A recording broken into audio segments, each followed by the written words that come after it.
નમસ્કાર ખેડૂત મિત્રો, ખોડલ પ્રાકૃતિક ખેતીમાં તમારું સ્વાગત કરું છું. હું છું જસુભાઈ, ગામ સોંદડી, તાલુકો ઉના, જિલ્લો ગીર સોમનાથ. ખેડૂત ભાઈઓ, આપણે અવારનવાર પ્રાકૃતિક ખેતી વિશે માહિતી આપીએ છીએ. પ્રાકૃતિક ખેતી તરફ ખેડૂતો વધે, પ્રાકૃતિક ખેતી કરતા ખેડૂતો થાય તેવો આપણે વધારે પ્રયત્ન કરતા રહેલા છીએ. તો હું તો ઘણા વર્ષોથી પ્રાકૃતિક ખેતી કરું છું. પ્રાકૃતિક ખેતીના અવારનવાર આપણે વિડીયો પણ બનાવીએ છીએ અને આપણે પ્રાકૃતિક ખેતીમાં જીવામૃત, ઘનજીવામૃત, બીજામૃતનો પટ આપીએ. આવા અલગ અલગ આયામો જે પ્રાકૃતિક ખેતીના છે તેનો આપણે ઉપયોગ કરીને આપણા ખેતરમાં આપણી ખેતી આપણે 100% પ્રાકૃતિક રીતે કરીએ છીએ.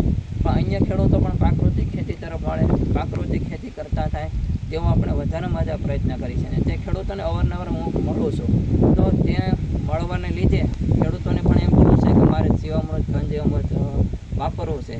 તો ખેડૂત ભાઈઓ, મને આત્મા પ્રોજેક્ટ ગીર સોમનાથ તરફથી BRC સેન્ટર એટલે કે બાયો રિસર્ચ સેન્ટર મળેલો છે.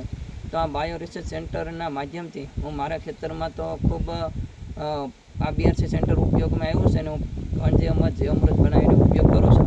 તો અન્ય ખેડૂતોને પણ જીવામૃત કે ઘનજીવામૃત જોતું હોય તો તેનું વેચાણ પણ કરું છું. અને આ BRC સેન્ટરના માધ્યમથી આપણે જીવામૃત, ઘનજીવામૃત, 10 પરની અર્ક, નિમાસ્ત્ર, બ્રહ્માસ્ત્ર, અગ્નિ અસ્ત્ર, આપણે અલગ અલગ જે પ્રાકૃતિક ખેતીમાં આવતા આયામો છે તેનો જે ઉપયોગ થાય છે તેનું વેચાણ પણ કરીએ છીએ. તો આજે આપણી પાસે એક ખેડૂત મિત્ર આવ્યા છે જીવામૃત લેવા. તો તે આપણી પાસે જીવામૃત તેણે ફક્ત આજે મારી પાસે 25 લીટર જીવામૃત લીધેલું છે. તો નમસ્કાર, તમારું નામ?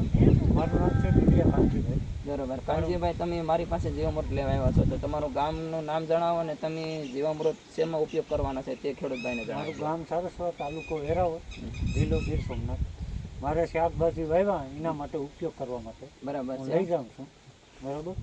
ને મારા મિત્ર છે અંકુલભાઈ બારડ, અહીંયા બાજુમાં જમીન છે. અહીંયા જસુભાઈનું નામ મને આપ્યું કે જીવામૃતને બનાવે છે. એટલે હું જસુભાઈની મુલાકાત લીધી ને એની મેળથી જીવામૃતને લીધું છે. નહીં જીવા પૈસા એટલે લીટરના 5 રૂપિયા લેખે જીવામૃત આપે છે. એ ખેડૂત ભાઈઓ, આ જે ખેડૂત મિત્ર છે તેણે મારી પાસે જીવામૃત સરસવા ગામ એટલે બહુ દૂર આવેલું છે, પણ તેના મિત્ર અહીંયા અમારી બાજુમાં જમીન આવેલી છે. તો તેને અવારનવાર આપણે મળીએ છીએ અને પ્રાકૃતિક ખેતીની તેને માહિતી આપીએ છીએ. તો તેણે આ ખેડૂત મિત્રને વાત કરેલી હતી કે જીવામૃત, ઘનજીવામૃત આ બધે જસુભાઈ વેચાણ કરે છે.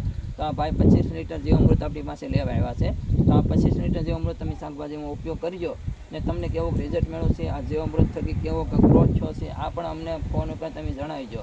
બસ આટલો જ. ખેડૂત ભાઈઓ, તમે પણ જીવામૃત અને ઘનજીવામૃતનો ઉપયોગ કરો અને જો જીવામૃત અને ઘનજીવામૃત જોતું હોય તો તેમ મારો પણ તમે કોન્ટેક્ટ કરી શકો છો. અસ્તુ. જય હિન્દ, જય ભારત.